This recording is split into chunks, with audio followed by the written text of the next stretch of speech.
رات کو اس کی بارگاہ میں ہاتھ باندھ کے کشکول طلب دراز کر کے خوب استغفار پڑھنا چاہیے کہ مالک بندے ہیں نا کیا کریں، نفس کا ساتھ ہے، دنیا کا ساتھ ہے، خواہشات نفسانیہ، مالک معاف کر دے، درد سے توبہ، رسم نہ ہو، کہانی نہ ہو، لفظ نہ ہو، جملے نہ ہوں، اور جناب ایسے لوگوں کے بیچ بڑے ہاتھ باندھ کے اور بڑا کوئی ضرورت نہیں، آپ اکیلے اپنی چارپائی پہ بستر کے اندر منہ دے کے بھی درد سے کہیں گے نا معاف کر دے تو وہ تو مہربانی بڑا ہے۔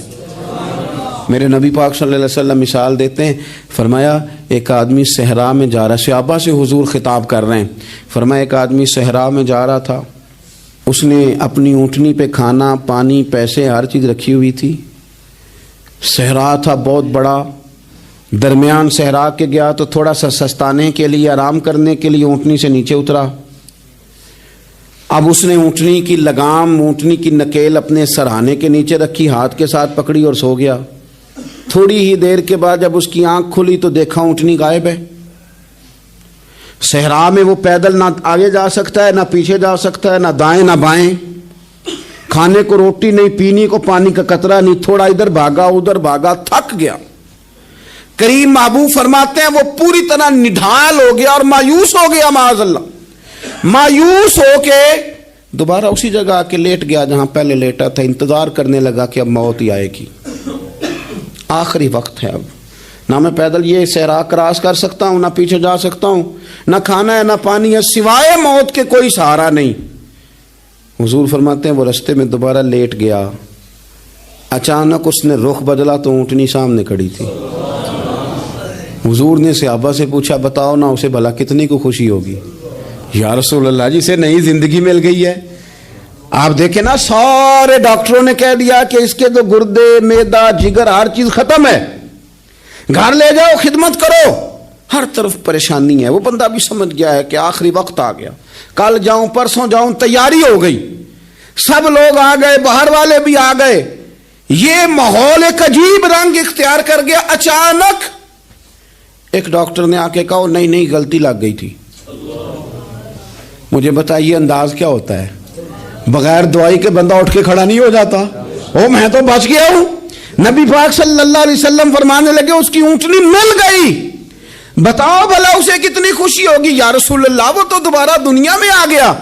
حضور فرمانے لگے اسے کچھ بھی خوشی نہیں ہوئی۔ جب کوئی رب کا گناہ گار بندہ آ کے توبہ کرتا ہے، رب کو اس سے کئی گنا زیادہ خوشی ہوتی ہے۔ میرا بندہ آ گیا ہے، میرا بندہ آ گیا ہے، میرے گھر آ گیا۔ اس نے آنسو بہائے ہیں، اس نے کہا اللہ میں تیرا ہی ہوں، تیرا ہی رزق کھاتا ہوں، تیری ہی زمین پہ رہتا ہوں، تیرے نام سے میری سانسیں چلتی ہیں۔ وہ آ گیا۔ فرمایا اس اونٹنی والے سے زیادہ رب کو خوشی ہوتی ہے جب گناہ گار آ کے توبہ کرتا ہے۔ گناہ گاروں کے آنسو اس کی بارگاہ میں بڑے مقبول ہیں، لیکن ہم رسم ادا کرتے ہیں، توبہ نہیں کرتے۔ ہم اپنے آپ کے ساتھ دھوکہ کرتے ہیں، جھوٹ بولتے ہیں۔ ہم بندہ کوئی ناراض ہو جائے تو ہمیں کو نہیں نیند آتی، اس کے گھر چلے جاتے ہیں۔ ہم اپنے سارے رشتوں کو تعلقات کو مینٹین کر کے رکھنے کے عادی ہیں۔ ہمیں پتہ ہے کہ وہاں میں نہیں جا سکا تو بیٹا بھیجتا ہوں، فلاں شادی پہ میں نہیں جا سکا تو بھتیجا بھیجتا ہوں، بھائی بھیجتا ہوں۔ ہر تعلق کا ہم نے خیال رکھا کوئی روٹھ نہ جائے، لیکن کمال ہے نا یہ نہیں سوچا کہ اگر رب روٹھ گیا تو جب وہ روٹھ جائے نا تو سارے رشتے بھی بندے کے پاس موجود ہوں تو کوئی کارآمد نہیں ہوتا، پھر کروڑوں روپیہ جیب میں ہوں تو ڈاکٹروں کی دوائیاں اثر نہیں کرتی۔ وہ روٹھ جائے تو پھر انسان اس طرح سے پھسلتا ہے کہ بڑے بڑے اس کے پاس دروازے ہوتے ہیں پر کسی جگہ اس کا ہاتھ نہیں لگتا۔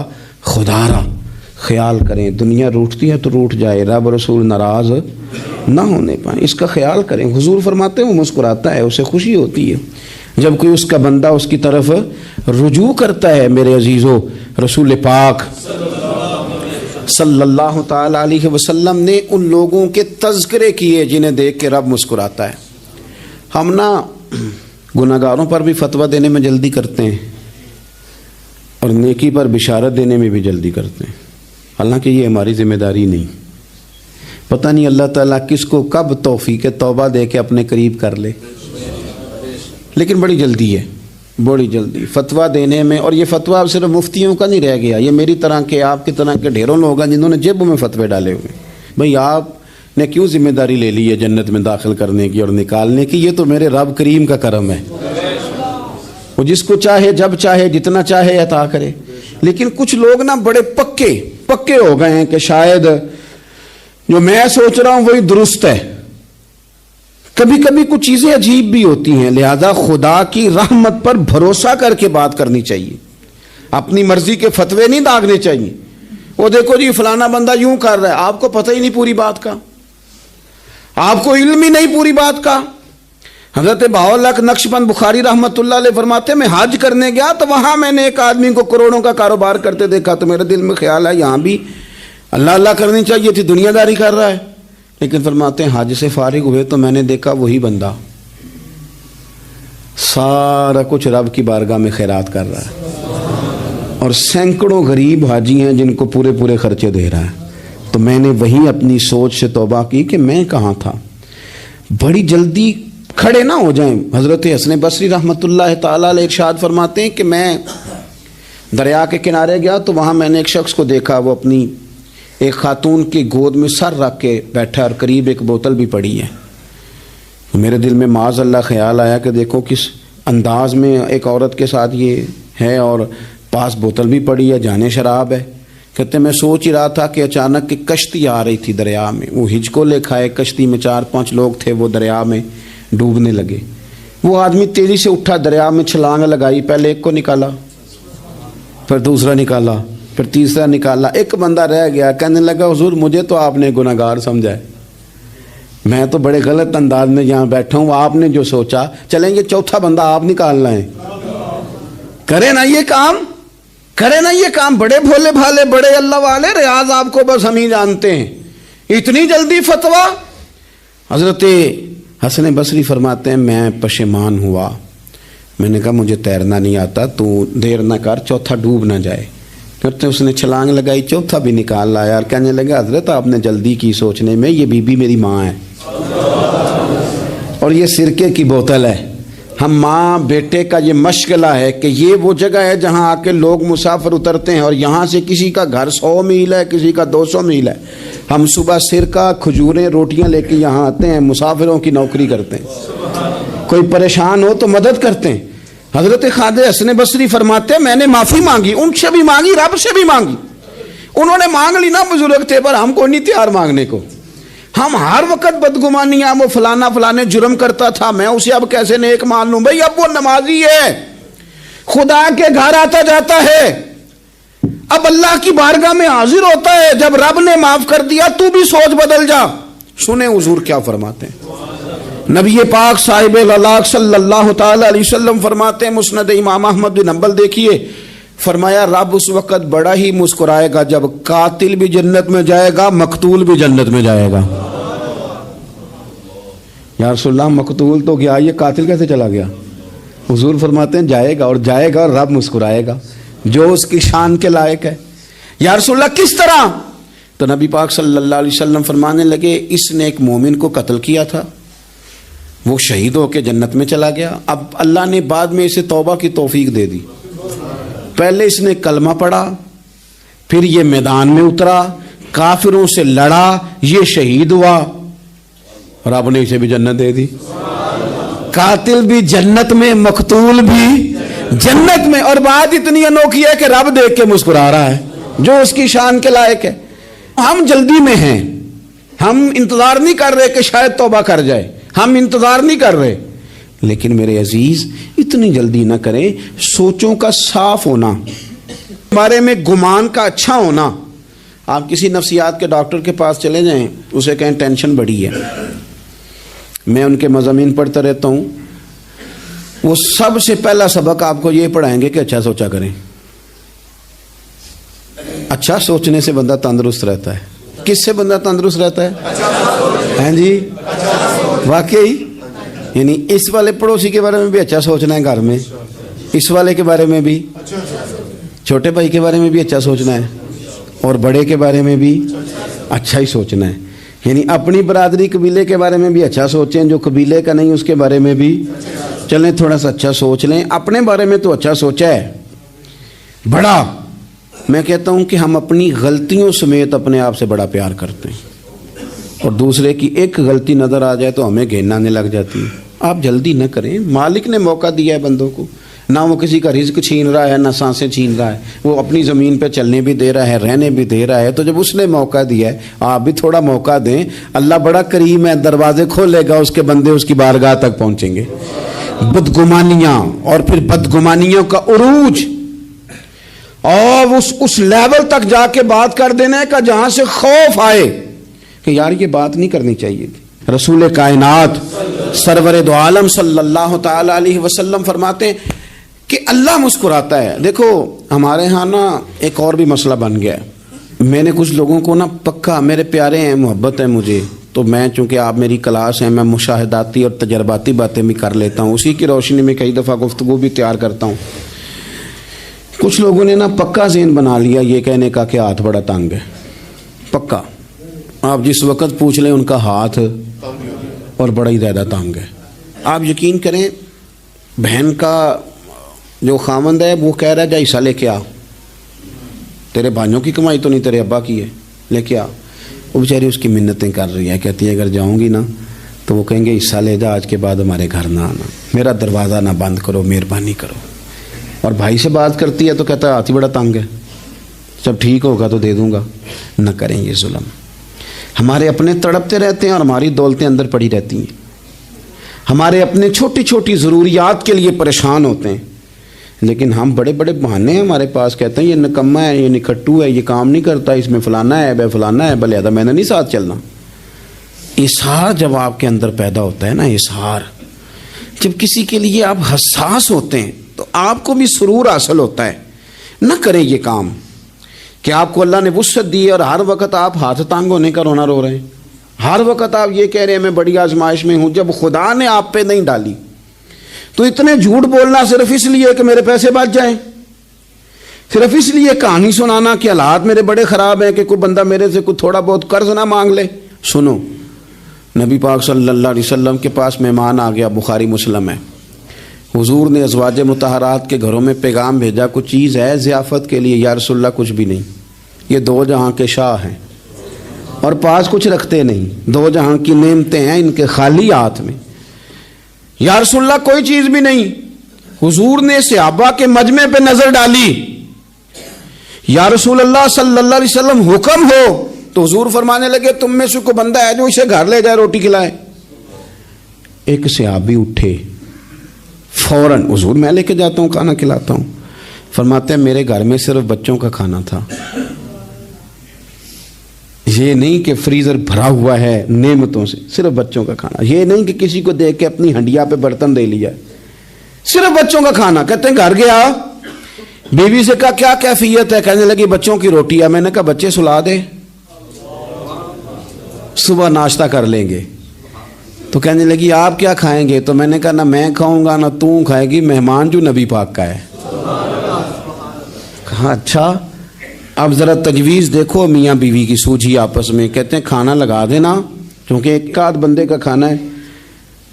اپنی غربتوں کا ہر جگہ اظہار کرنا، رونا رونا، یہ دیکھو غربت کیسے چھپائی جا رہی۔ اس کو کہا نہیں کہ چل تو تھوڑا رحم کھا، تو آیا ہے تو تھوڑا رحم کھا، یہ نہیں کہا اٹھ کے نا تو کھانا رکھنا اور اٹھ کے نا چراغ ٹھیک کرنے کے بہانے بجھا دینا۔ ہم دنیا والوں کے سامنے کیوں اپنے دکھ بیان کریں؟ ہم جو کہیں گے رب رسول کی بارگاہ میں کہیں گے۔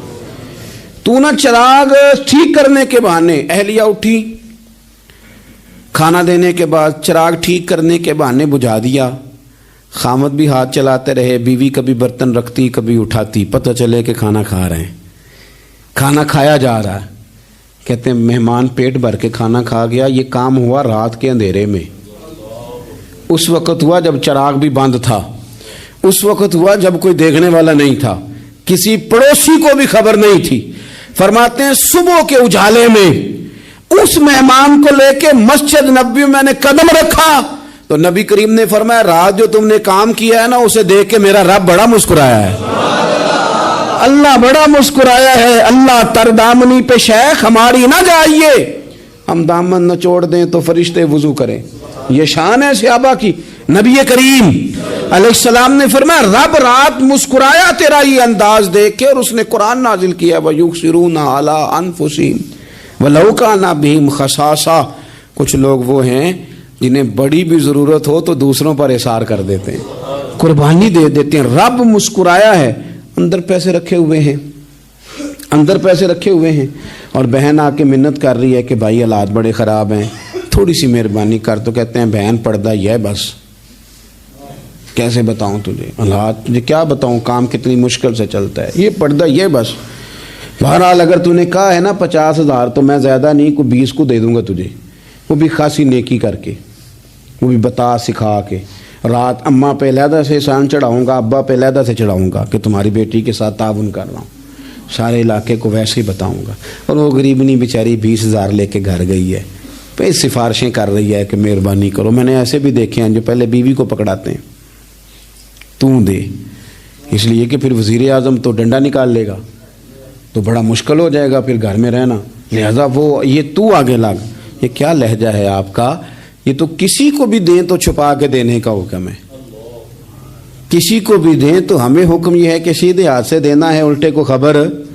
اور یہ جو بالکل ہی اپنے ہیں ان پر تو پردہ پوشی آپ کے لیے ویسے ہی ضرورت تھی۔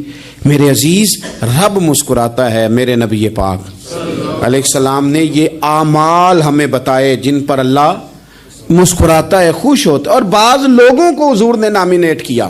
حضرت سعد بن معاذ رضی اللہ تعالیٰ عنہ عظیم صحابی تھے، یہ وہ خوبصورت صحابی ہیں جن کے جنازے کو کندھا میرے نبی پاک نے عطا فرمایا، حضور نے کندھا عطا فرمایا۔ کمال ہو گئی، نرخ بازار محبت کا انوکھا ہی ہو گیا، خود خریداروں میں شامل آ کے مولا ہو گیا۔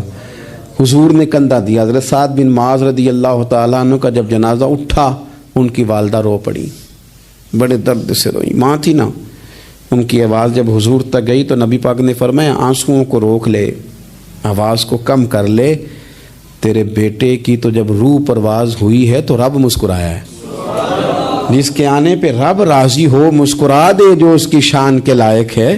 یہ تو وہ لوگ ہیں کہ جن کے جانے پر نا رب، وہ کسی نے کہا تھا کہ میرے مرنے پہ ہر سو شور مچ جائے گا، دیکھو گے میرے مرنے پہ ہر سو شور، تمہیں پتہ چل جائے گا جب ہم جائیں گے، میرے مرنے پہ ہر سو شور مچ جائے گا، دیکھو گے، اور کہنے الوداع سرکار خود تشریف لائیں گے۔ اور درویش کہنے لگے بعد مرندے مکھڑا میرا ہو جاوے جے تازہ، پھر سمجھ لینا محبوب میرے نے آن پڑے ہے جنازہ۔ اور عاشق کا جنازہ ہے، ذرا دھوم سے نکلے اور محبوب کی گلیوں سے ذرا گھوم کے نکلے۔ فرمایا کہ ان کے تو جانے پہ رب کریم، اور حضور نے ایک دعا بھی دی۔ حضرت ابو طلحہ، حضرت طلحہ رضی اللہ تعالیٰ عنہ صحابی تھے، ان کا وصال ہو گیا تو حضور نے دعا بھی دی۔ فرمایا یا اللہ جب میرا طلحہ آئے نا تو اس سے مسکرا کے بات کرنا، یہ تجھ سے مسکرا کے بات کرے جو تیری شان کے لائق ہے۔ تو اللہ تعالیٰ غائب درجے راضی ہوتا ہے۔ ایک دفعہ پھر بات دہراتا ہوں، جو میدان میں ڈٹ کے شہید ہو رب اسے دیکھ کے مسکراتا ہے، جو اس کی شان کے لائق، جو توبہ صحیح کریں سچی کریں رب انہیں دیکھ کے مسکراتا ہے جو اس کی شان کے لائق ہے، جو نماز کے لیے صفیں بنائے رب انہیں دیکھ کے مسکراتا ہے، جو جہاد کے لیے صفیں بنائے رب دیکھ کے مسکراتا ہے، جو لوگ صبح پچھلے پہر اٹھ کے عبادت کریں رب انہیں دیکھ کے مسکراتا ہے، اور جو کبھی کبھی بھوکے رہ کے دوسروں پر قربان کر کے اثار کر دیں رب انہیں دیکھ کے مسکراتا ہے۔ بہت بڑی فضیلت ہے۔ اللہ ان سارے کاموں میں سے کسی ایک کام پہ ہمیں بھی لگا دے تاکہ یہ بڑی فضیلت اللہ تعالی ہم گناہگاروں کے حصے میں بھی فرما دے۔ آخر دعوانا ان الحمد للہ رب العالمین۔